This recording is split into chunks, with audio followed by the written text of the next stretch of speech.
Chapter 1, 123 Gar Adventurer Level, N.A. Kobold, Unknown.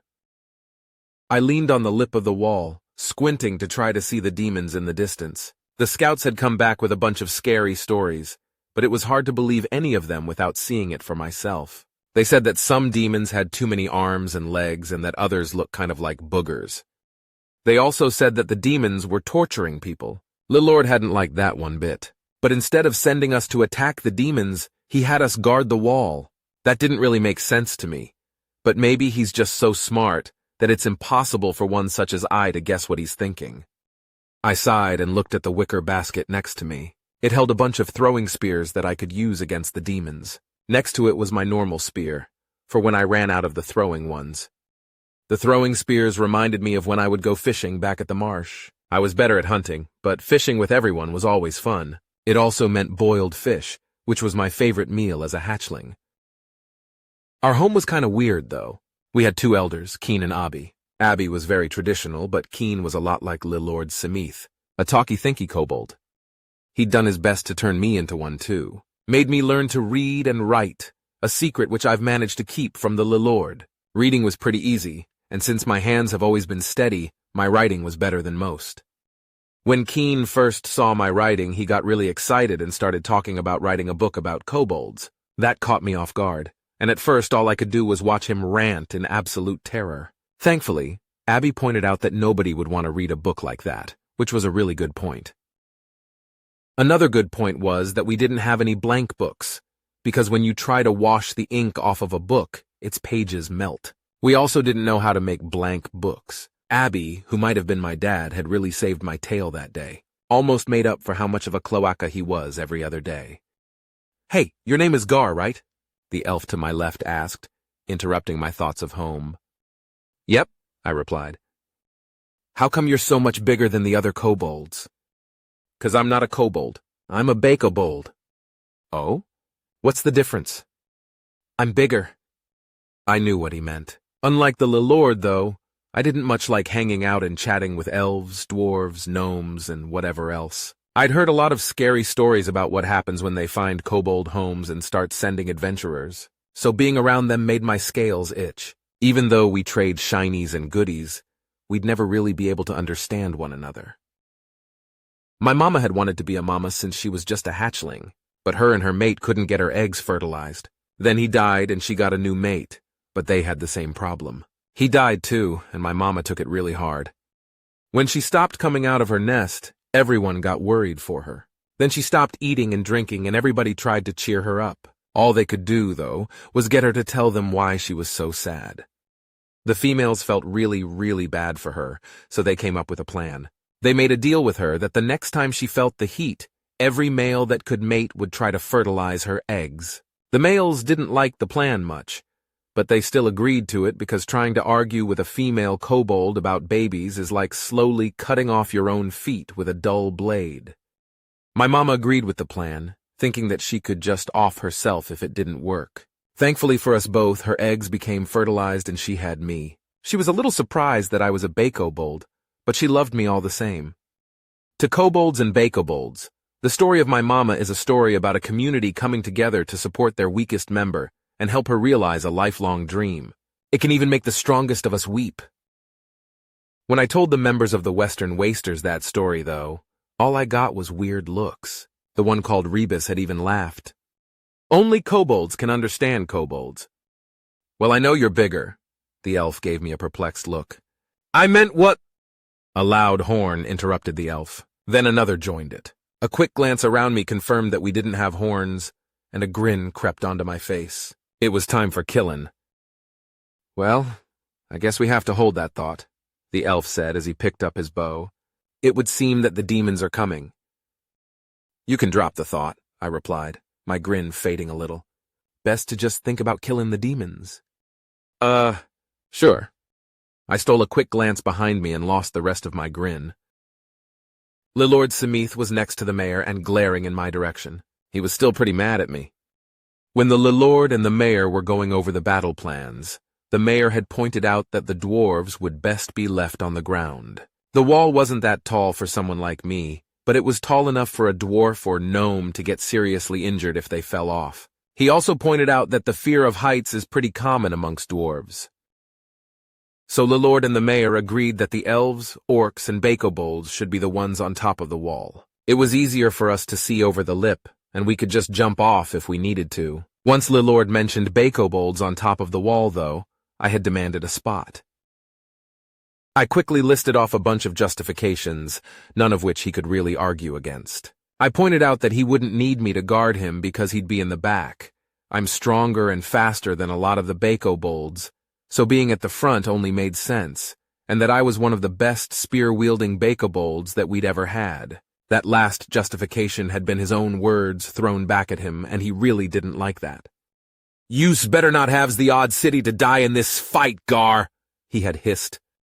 I knew he meant audacity, but correcting him might make him angrier.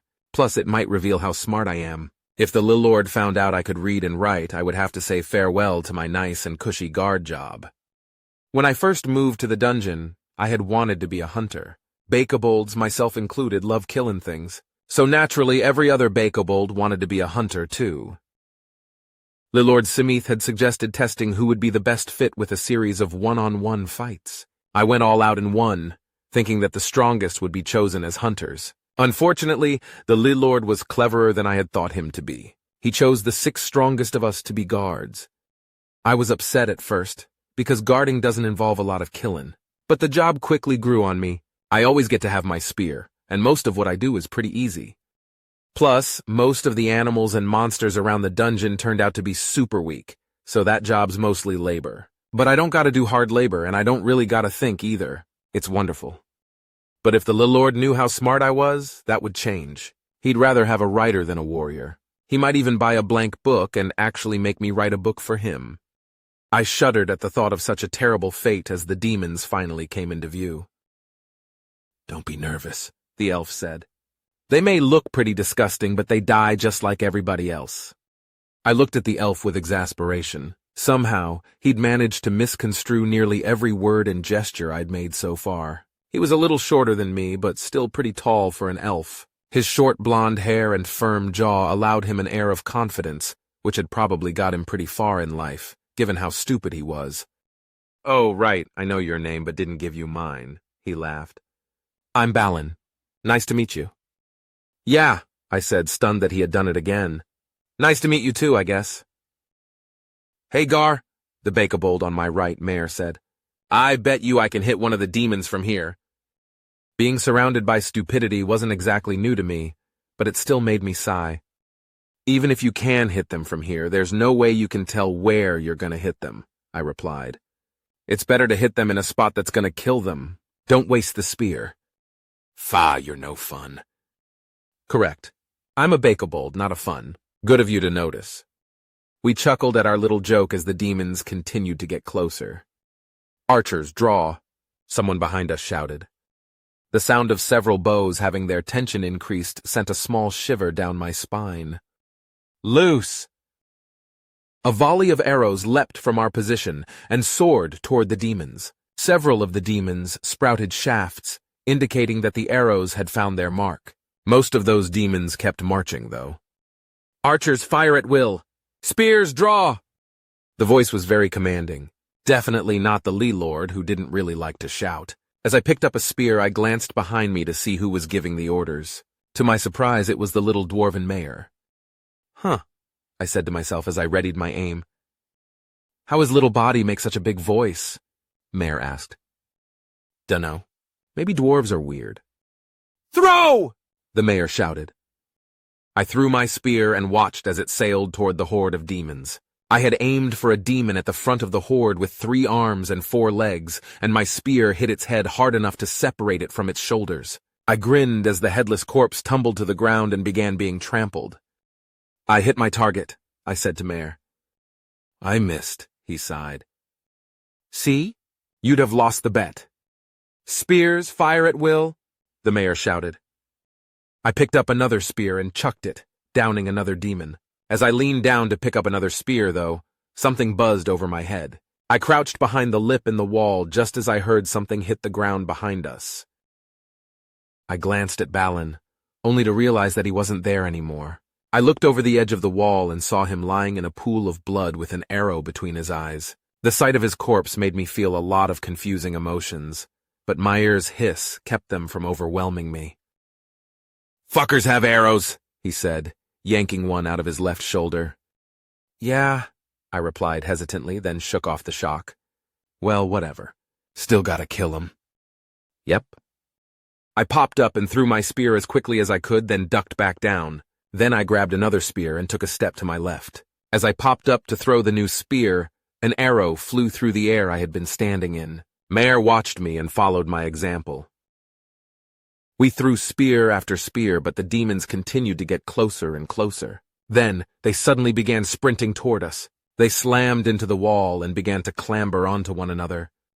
"Oh, so that's why they didn't bring ladders," I chuckled as I grabbed my full spear. "Careful!" Meyer warned, grabbing his own spear.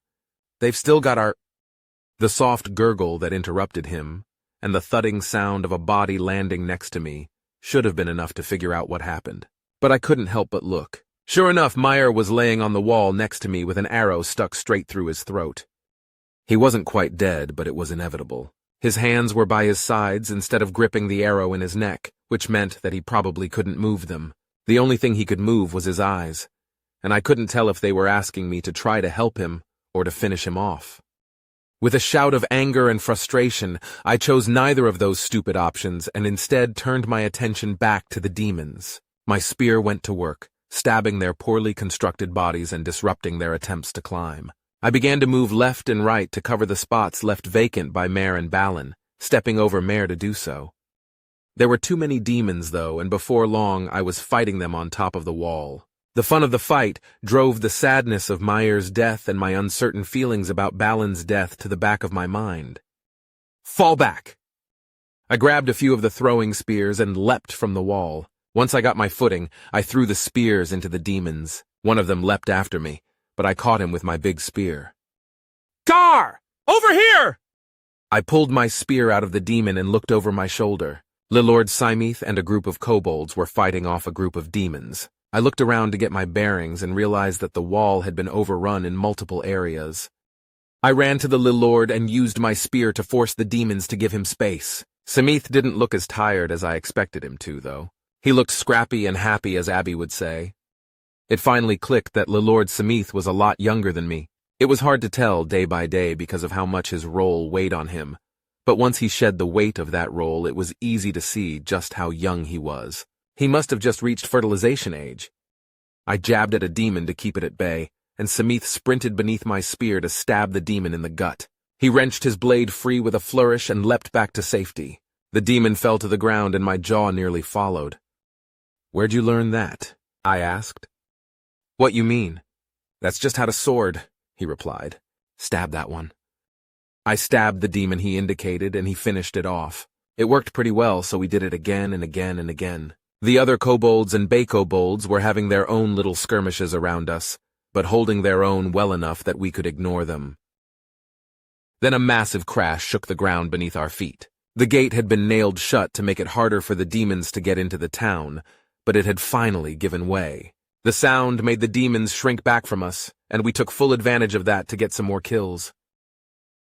Then the demons did something weird. "They're pulling back!" I panted. "Nah, they's reforming their ranks," Lord Simeth sighed. "Mayor said they might do that." "Switch to spears! If you can." There was no shortage of weapons laying on the cobbled pavement. Simeth and several other kobolds quickly grabbed some spears, but mine was holding up pretty well. So instead of replacing my spear, I just picked up a throwing spear. Then I watched as the demons form a line, then split down the middle. A moment later, a demon dressed in fancy armor stepped through the gap. "If you surrender, you will not be killed," the fancy pants demon shouted. "Yeah, you'll be tortured instead," someone else shouted back. The demon in armor laughed a bit. The other demons didn't. "True, but which is worse, really?" the demon asked. "For a mortal, death is a finality that one can never hope to overcome. But torture, that's just pain. You feel pain nearly every day that you are alive. Your pain accompanies you throughout all of your daily activities, does it not? And what do? You overcome it. You find ways to alleviate that pain." The demon stepped forward, a deadly-looking sword held in his right hand. "We will offer you alleviation from the pains that we inflict. Breaking your minds does us no good after all. If you surrender, you will suffer, yes. But there's a chance that you're able to withstand all of the glorious pain that we give you.